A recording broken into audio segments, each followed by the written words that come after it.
Hello everyone, my name is Alex. I'm a 2000 rated chess player over the board, and in this series we're going from 1000 to 2000 elo on chess.com rapid, and I'm going to be trying to explain my thought process as best as I possibly can during the games for your education and entertainment. And we have a Vienna Gambit.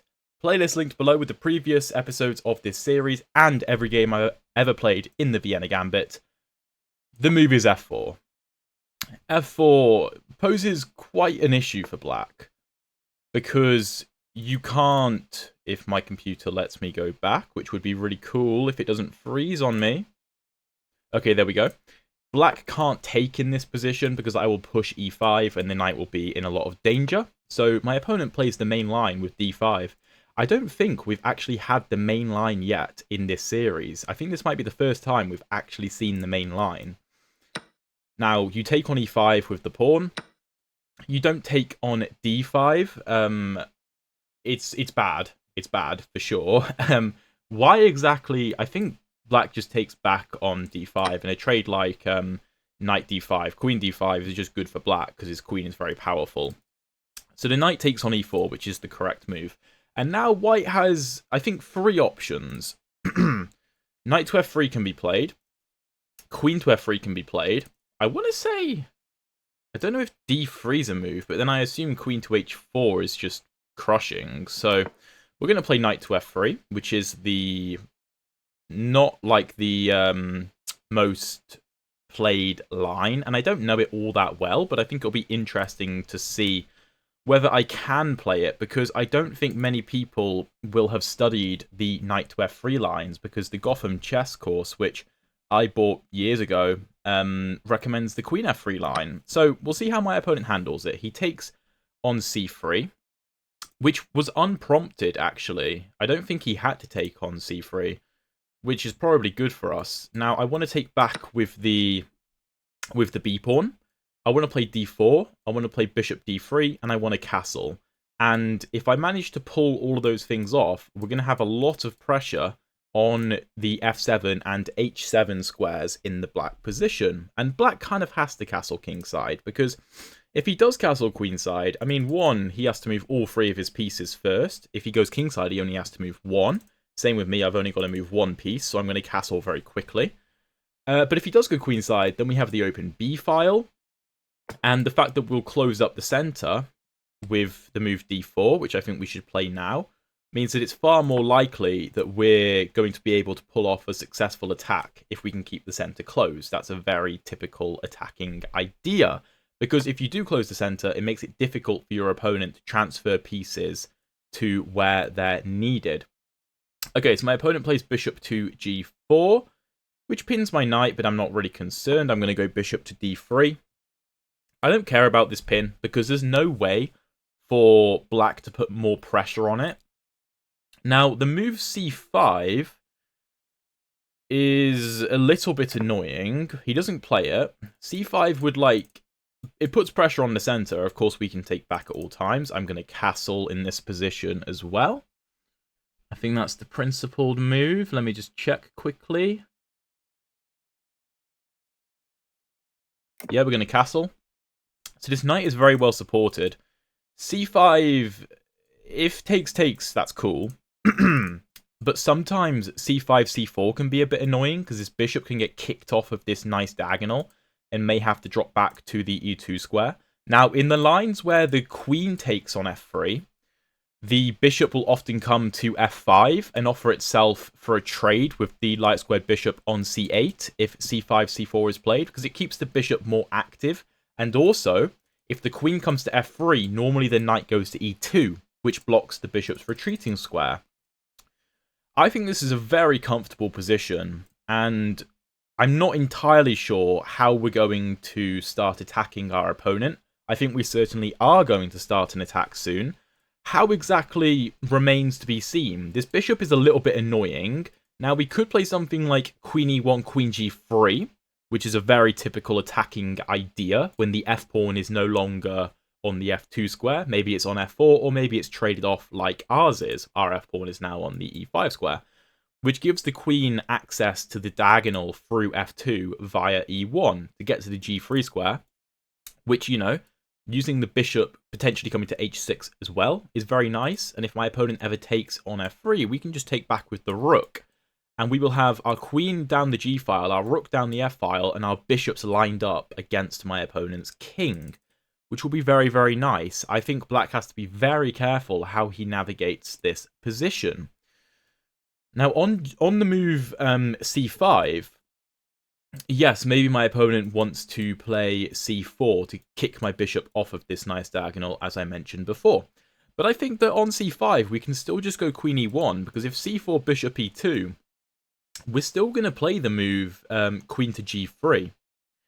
And my opponent will have to choose what he's going to do. A move like f5 could be played to try and secure the bishop in place. Of course, we could play the move h3. But normally you don't want to take en passant if f5 is played, because the e-pawn in those positions becomes a protected passed pawn, protected by the d-pawn, which is protected very nicely by the c-pawn. And if there's ever a trade of pawns on d4, then the c2 pawn can just replace the pawn on c3, and so the base of the pawn chain is further back in my territory, if you get what I'm saying, and therefore is more likely to be easier to defend. My opponent's still thinking, which is, yeah, probably a good idea, because he really needs to figure out how he's going to navigate this position. We can always throw in a move like rook b1 to target b7. My opponent goes knight to d7, which is not a bad move. I think c5 made more sense to put the knight on c6. A lot of people make the mistake of playing knight to c6 in these positions, which looks natural, but is a horrific move, because you can't ever challenge this center anymore. The only way to challenge it is to play the move c5. Now, knight d7 may be played with the intention of playing f6, but that pawn is already supported like 5 different ways, so I'm not sure that's really necessary. I don't know whether that's his plan anyway. I kind of like the idea of throwing in the move rook b1, and I think I'm going to do it, because what I want is for my opponent to play knight to b6, and you might be thinking, why would you encourage the move knight to b6? Now, there's 2 reasons for that. Firstly, he does go for it. Firstly, the knight no longer helps to control c5, and c5 is the main pawn break. The knight is also essentially pinned to the pawn, and you may argue that, well, I'm using 5 points of material in my rook to tie down 3 points of material in my opponent's knight, so surely my opponent is the beneficiary of that transformation, I suppose. I would argue otherwise, because I think that my rook can always get over to the king side very, very quickly if we're going to start an attack, which is our plan, and I think queen e1 helps to begin that idea. Let me just check there's nothing better. Yeah, I like queen e1, just trying to go queen g3. Whereas, let's say my opponent ends up taking on f3, our rook takes, the bishop comes to d2, and we bring the b rook to f1, right? That's a potential thing that could happen in the next 10 moves. Well, if that happens, then my opponent's knight is going to take quite a while to get over to the king side to help, whereas my rook can go all the way over in one move, if you get what I mean. c5 is played by my opponent. Don't take this. That completely ruins your entire game plan. That would be a very silly move. We're going to play queen to g3, applying pressure to the bishop. And you can see things are starting to come together. Our pieces are really starting to point towards our opponent, and this pawn on e5 is incredibly valuable, because when this knight came to d7, I think that in another scenario, it would have loved to come to the f6 square to help support the bishop and the h7 pawn, and stop my queen from getting into the light squares, but it can't because of this strong e5 pawn. And now, after queen to g3, you can see threats of bishop h6 potentially happening, where my opponent may be forced to play the move g6 to stop checkmate and have to give up the exchange on f8. Now, that wouldn't be so much of an issue if my opponent was able to play the move bishop to f6 to guard his g7 pawn, but he can't because of my pawn on e5, and my opponent retreats his bishop to e6. But I think this just allows me to play the move bishop to h6, threatening checkmate and forcing the move g6 out of my opponent. Now, could we try to make something happen on the h7 square, maybe? Like, you could argue, well, you could play like knight g5, go after h7, you're attacking the bishop as well. That's definitely viable. Because if something like knight g5 and h6 gets played, there's a good chance we can take on e6, and after f takes, play a move like queen to g6, going for this h7 square, which looks pretty impossible to defend. Also opens up the f-file, which may be beneficial for us.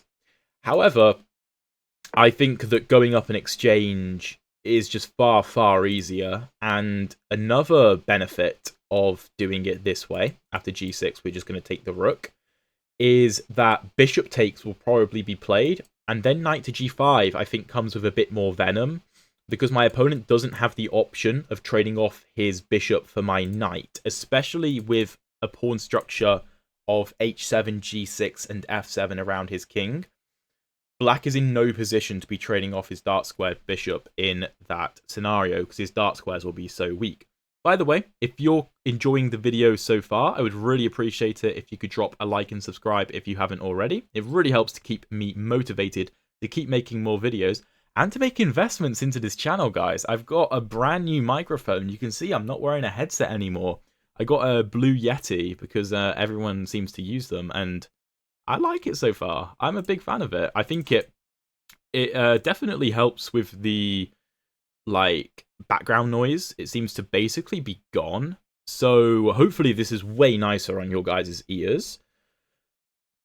Back to the game though.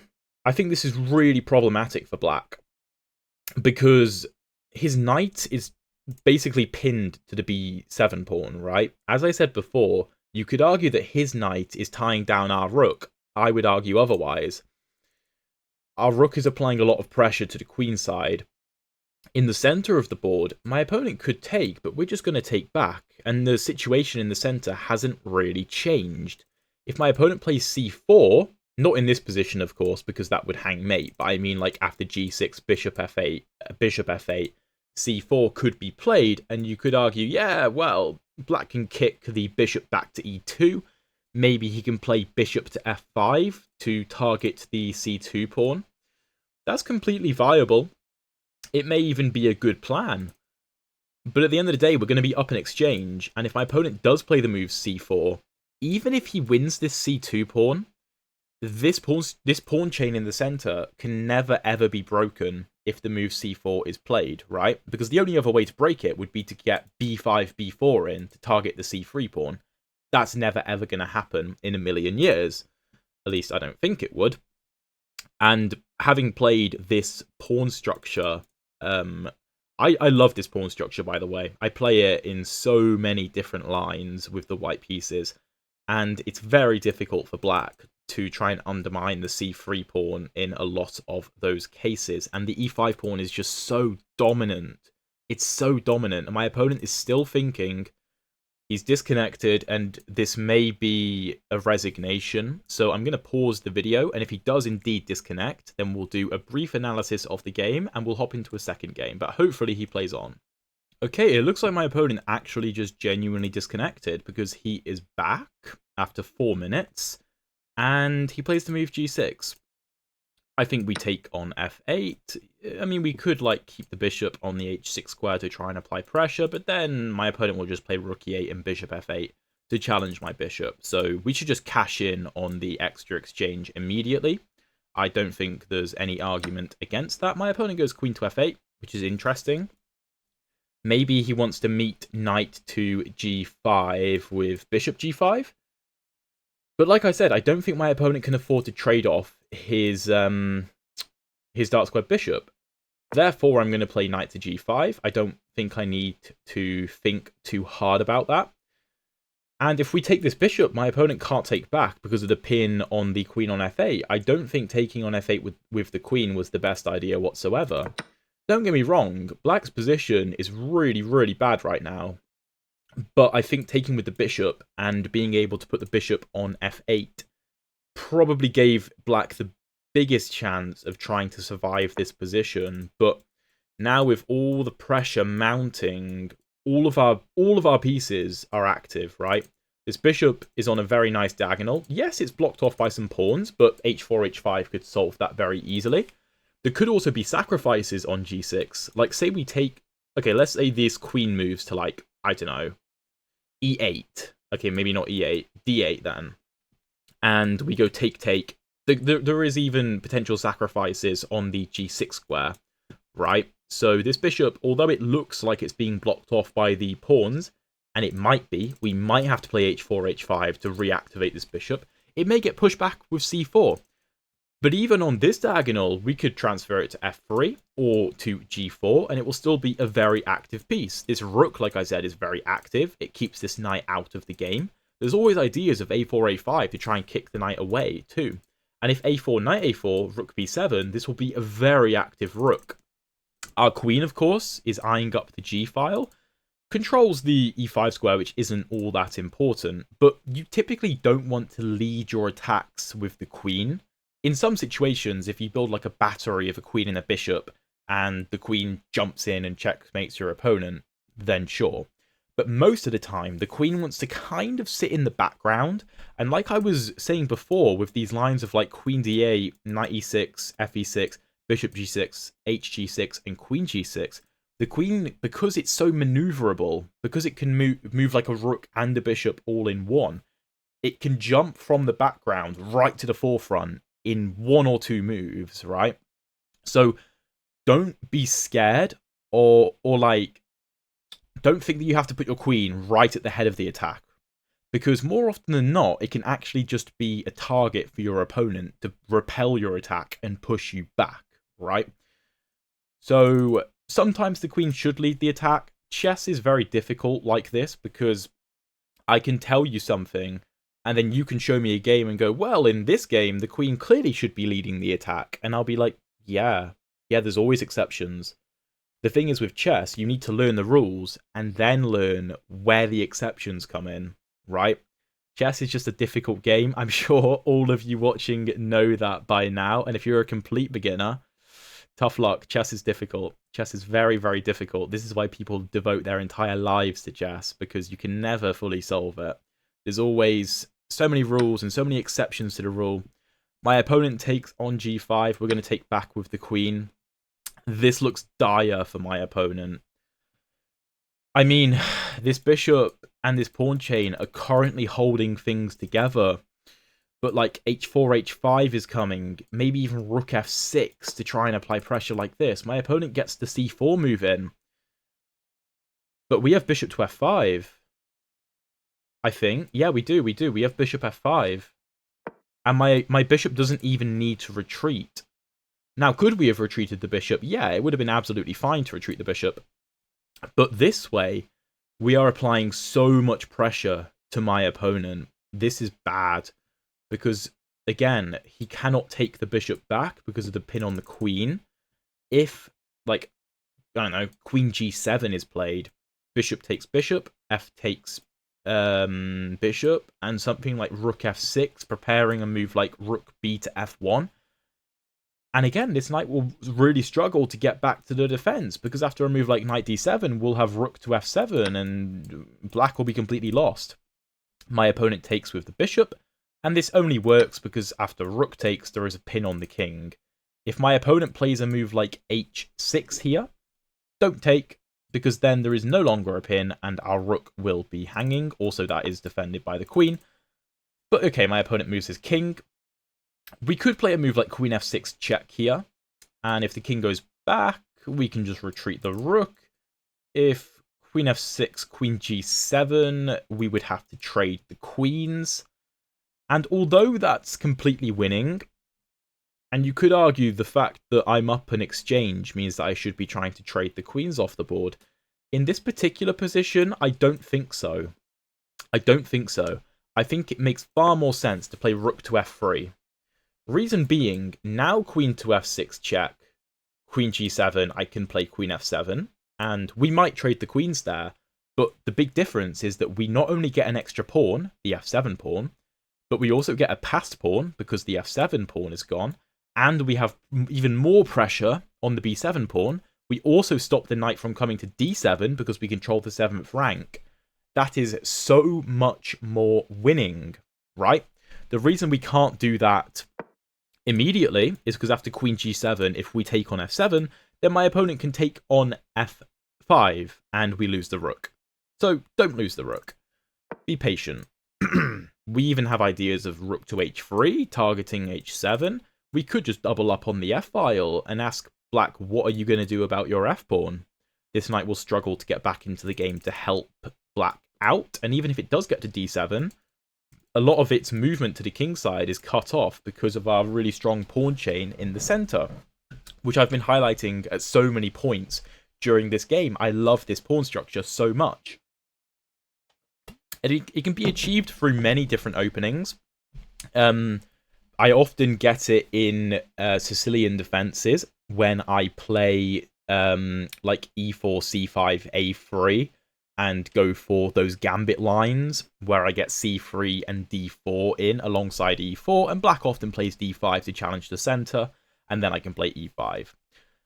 Again, bit of a tangent, but fact of the matter is, I'm very familiar with this pawn structure, essentially. And my opponent goes knight to d7, and he hangs the b7 pawn. He does control the f6 square, which is useful for him. But I think we should just take on b7. I think that's the easiest plan to go for. And I'm not concerned whatsoever, because if a move like rook b8 is played, we just take the knight. The knight is hanging. The knight needs to be defended. How do you defend the knight? I don't know. I don't know what black is supposed to do. He could play a move like queen to e8, defending the knight. That's maybe the best option. Also, I may have had the move e6 here. That might have been better than taking on b7, maybe. But if rook d8 is played, then we will have d6 again. And you can't take because the queen hangs. My opponent does go queen to e8, which stops this from coming with quite as much of a issue for black, because he can just take with the queen or with the pawn, I suppose. Okay. Little bit inaccurate from us, but we move. How are we going to get the most out of this position? Well, we could attack the f7 pawn with a move like queen f4. My opponent could go king to g7 there. And I'm not sure. I mean, we could like take, check here, and win the d5 pawn. And we're up a few pawns in a rook endgame. But I don't think we need to go for that. That seems like we're giving our opponent a little too much of a chance. Queen f4, king g7. We could play the move rook to h3, threatening queen to h6, followed by queen to h7, with mating ideas, or just winning a ton of pawns. So queen f4, king g6... Sorry, queen f4, king g7, rook h3. How does black defend? He could play h5, but that's very weakening. Very weakening, and I think it's probably good for us. My opponent has disconnected again. Hopefully it doesn't boot him off the game. We could play queen to g4, attacking the knight. But, I mean, just surely rook d8. I mean, we do win the a7 pawn there, but even... Well, you can't play knight to f8, because then I take on f7, actually. So maybe queen g4 is a good move. I'm going to play it. I think rook d8 seems like the only valid move for black to try and save the knight, because the knight can't move. If the knight goes anywhere, then our rooks connect on the f7 pawn. I take on f7 with the f rook, not the b rook. That would be probably a mistake. We want to take with the f rook so that we're threatening all sorts of issues on the 7th rank for black, and black can't really do anything about it. Now, I suppose if knight fa, rook f takes f7, my opponent does defend the h7 square, but he's still going to be completely losing. My opponent does play rook to d8, as expected. But I think we can just take. Does this move work now? If pawn takes... No, that I was thinking of like e6, queen e6, queen e6, fe6, and like rook f7 teaming up on the knight. And if the knight like moves to b6, then we take on h7. But I think taking with the pawn is a bit of an issue for us. So let's just take on a7. We're now up an exchange and 2 pawns. So I think now I'm more than happy for a queen trade. But even so, like, none of black's pieces can move properly.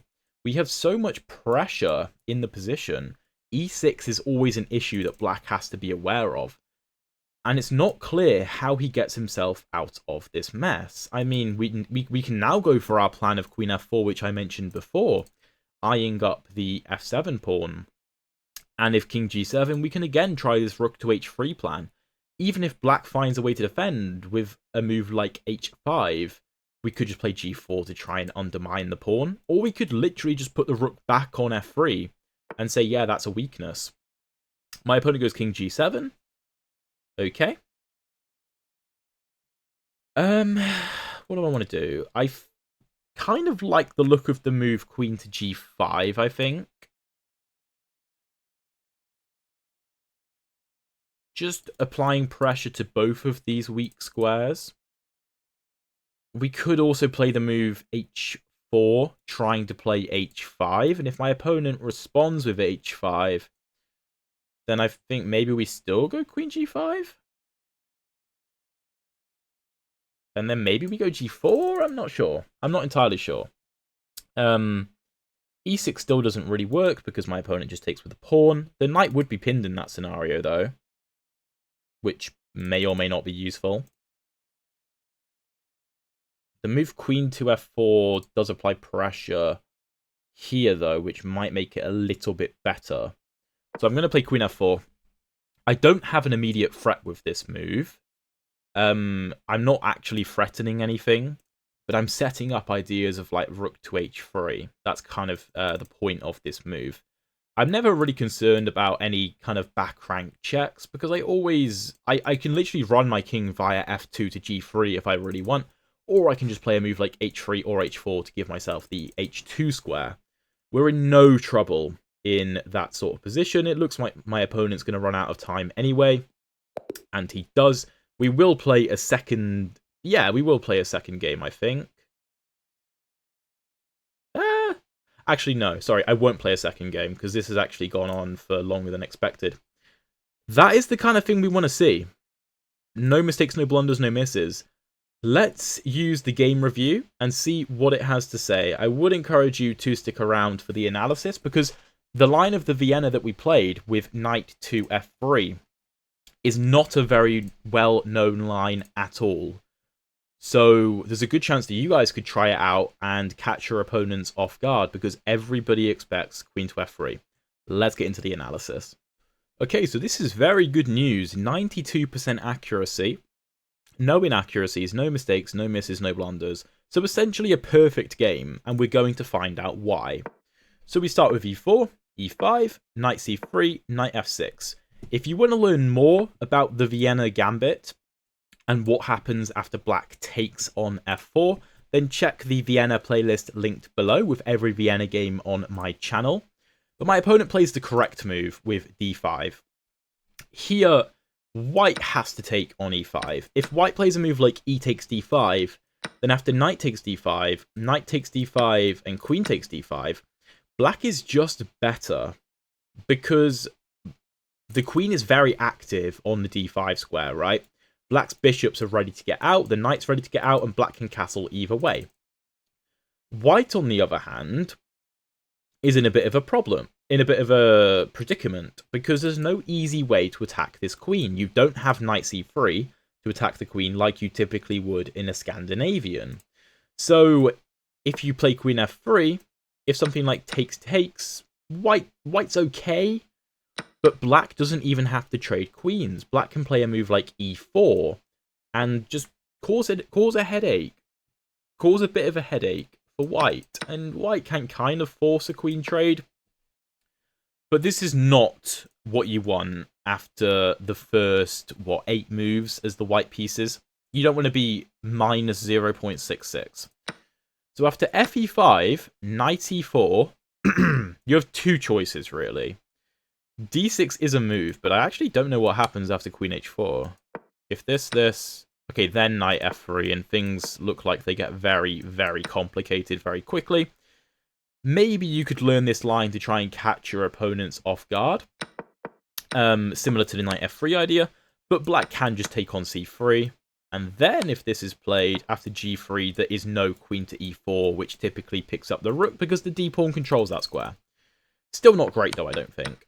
I normally play the move queen to f3, and that is what you will find me playing in the vast majority of my games. But everybody kind of knows these positions these days, right? People either go f5, supporting the knight, knight c6, counter-attacking in the center, and potentially having knight d4 ideas. Or people play something like knight c3, and after bc3, there's this very well-known line that forces a queen trade. And things get very complicated, but it's quite an equal position. A lot of players with the black pieces know these lines. So I thought it would be interesting to play the move knight to f3. This is the old main line. Now, my opponent misplays it by taking on c3, but that is kind of the most natural move. Better for black is the move bishop to c5, and you're kind of threatening the f2 square. This isn't very intuitive, though, I will admit, because you're encouraging white to play d4, which white kind of wants to play anyway. And then the argument is that after bishop to b4, now you've induced the d-pawn to come forward, so the knight is pinned. Even so, after bishop d2, black has to be careful. Black can't do something like knight c3, bc3, just see the eval bar jump. The bishop gets kicked back, bishop d3, and we get what we got in the game, but very, very quickly. Right? Black hasn't had a chance to develop properly yet, and we already almost have exactly what we want. Better in this position is to move c5, and things look like they get very complicated after bishop d3, knight d2, queen d2, cd4, knight d4, knight c6. Lots and lots happening. That's a long line for black to have to remember. My opponent plays what I would argue is the more natural move, which is knight takes c3. Here we take with the b-pawn. Now, taking with the d-pawn isn't that great, because you do open up your dark square bishop, but you want to get the pawn structure that we got in the center in the game, right? The doubled c-pawns are not a problem. They're really not a problem. Because after d4, if a move like c5 is played, for example, if my opponent trades on d4, firstly, watch the eval bar skyrocket, but we're just going to play c3. And the fact that we do have double pawns on the c-file is actually a benefit, because if my opponent does trade on d4, we can replace the c3 pawn at any point we want. So d4 is very, very stable as a result. My opponent plays bishop g4, which isn't the best move. We go bishop to d3, which is just eyeing up the h7 square. We're getting ready to castle. My opponent castles. We throw it... Sorry, we don't throw in rook b1. We castle first. Knight d7. Then we throw in rook b1. These moves aren't amazing from black. You can see the eval bar slowly going in our favour as we're playing what I would consider to be very natural moves, whereas black, the moves don't come quite as naturally. Now, I did think that c5 was the move that black should go for. My idea was queen e1, which the computer approves of. If takes, of course, we just take back, or play queen g3 first, attacking the bishop, and if bishop to f3, we have the intermezzo of bishop to h6 threatening mate. This is not playable because we will take, so g6 has to be played. And... oh, queen f3, yeah. That's a bit of an issue. The rook can't move because of check and mate. Very nice. But my opponent chooses knight d7. And I go rook b1, which puts pressure on the b7 pawn. The computer wants to ignore the b7 pawn and play the move f6. Now, in this position, it's actually a really thematic idea that white, rather than taking, would actually prefer to sacrifice the pawn on e6. Give the pawn up. You don't even have to take on b7. The computer likes queen e1, attacking the bishop, bishop f7. And again, not taking on b7, but bishop to f4. And the issue for black is, if in this position white takes, watch the eval bar, right? We're almost +1. If you take, it goes down. And black starts to activate his pieces. As we saw with this knight earlier in the game... Sorry, I just had to go answer the door. As I was saying, as we saw in the game, this knight got completely locked out. As you can see in this position, this pawn structure meant that this knight could not get over to the king side. And the knight never made it to the king side. The difference is... Sorry, I'm a bit out of breath. After the move f6, if we take, the knight can get to the king side, and black starts to activate his pieces. So, you should play e6, sack the pawn, and make aggressive moves with tempo. We're applying a lot of pressure to the queen side here. We're applying a lot of pressure to the king side. Our pieces are very, very good. And the f6 pawn is a liability for black, because it stops this bishop from getting over to the king side. It stops this knight from getting to its desired square. And if f5 is played, that just hangs a pawn. So be careful. If your opponent plays f6 in these structures, sometimes you have to take, sometimes you have to, but sometimes you can play e6. And even at the cost of a pawn, it can often be worth it. Now, my opponent plays the most natural move, and the move I was trying to make him play. I wanted him to play knight to b6, and he did. And this knight is just completely tied down. We go queen e1, c5, which is completely understandable. But after queen to g3, which the computer considers to be a great move, white has such a strong initiative on the king side. It's not clear how black is going to stop this, because if a move like bishop takes f3, we don't even take back. We have bishop h6, and after g6, we can take on f3.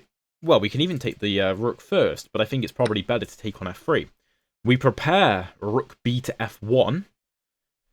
We can take this rook at any point. If a move like rook to e8 is played, we can even sack the rook, go rook f1, and after king back, bishop g6. As I said, these bishop g6 ideas are deadly in some positions. They can be absolutely deadly, because we completely strip the king of all its defense. If you take, then you just get mated in two, right? And if you don't, if you play king h8, for example, bishop e8, we threaten mate, there's very little that black can do about it. He has to go bishop f6, rook f6, queen f6, ef6, and after this, we just mate him. Very little black can do. And although, yes, g6 does block this bishop's diagonal, like I said, if something happens to that f7 pawn, bishop g6 is often the idea. But after queen g3, my opponent played bishop e6, which is a mistake. Now, interestingly enough, I played the move bishop h6. The computer preferred knight to g5. Now, I was thinking if g6 is played, then this is probably very, very nice, right? And the computer agrees with me on this.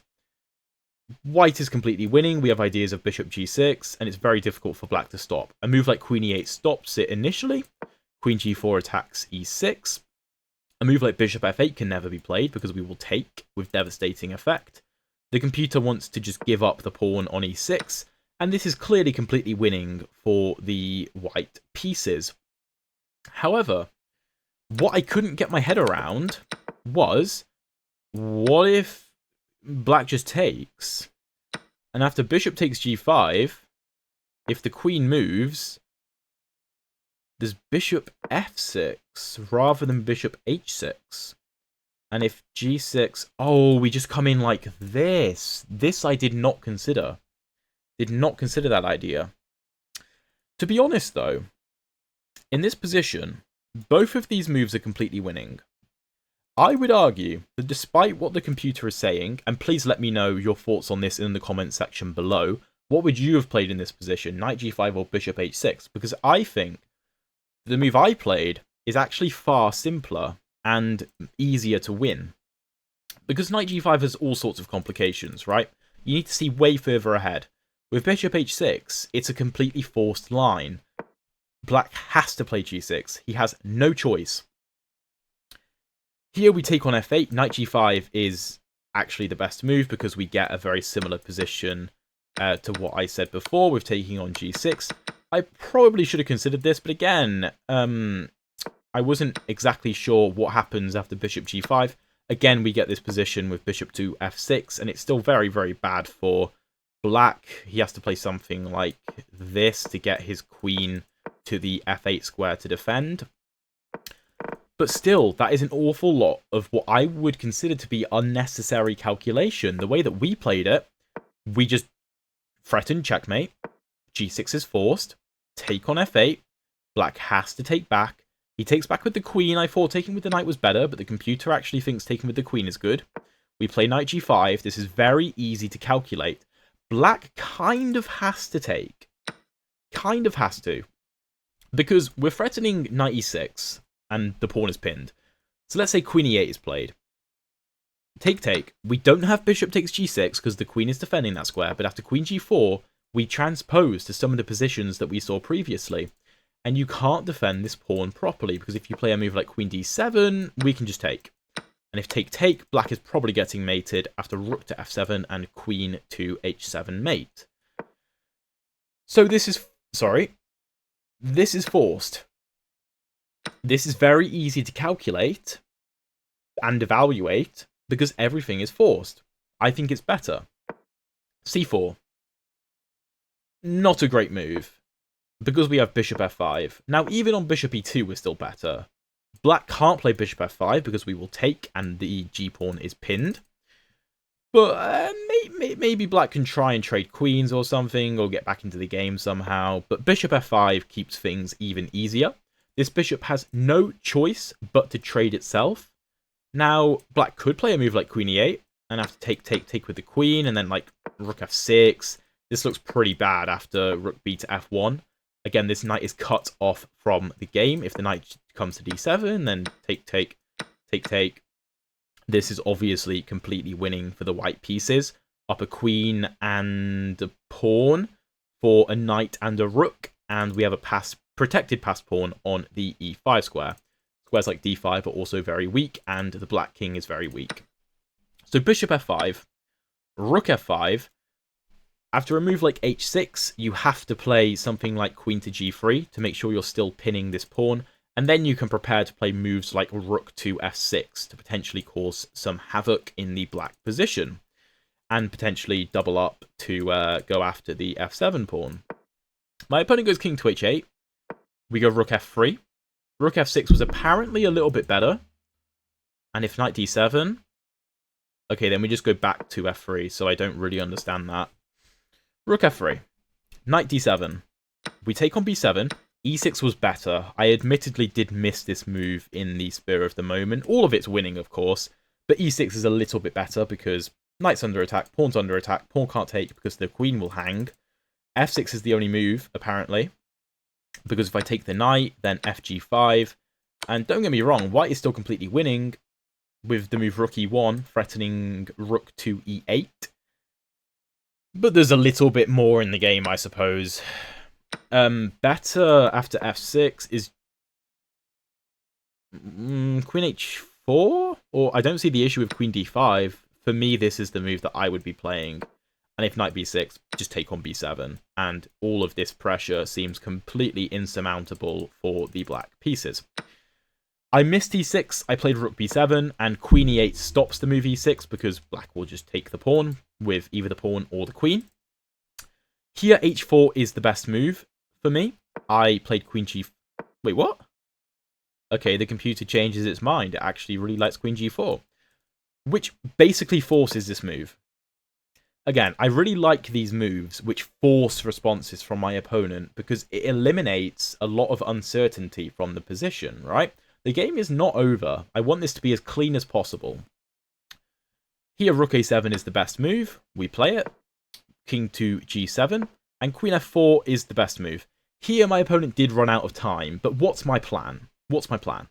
Let's say a move like queen e6 is played, which makes a lot of sense. Well, it's not obvious how we're going to break through. We may have to slow play this position. We may even just push the pawn.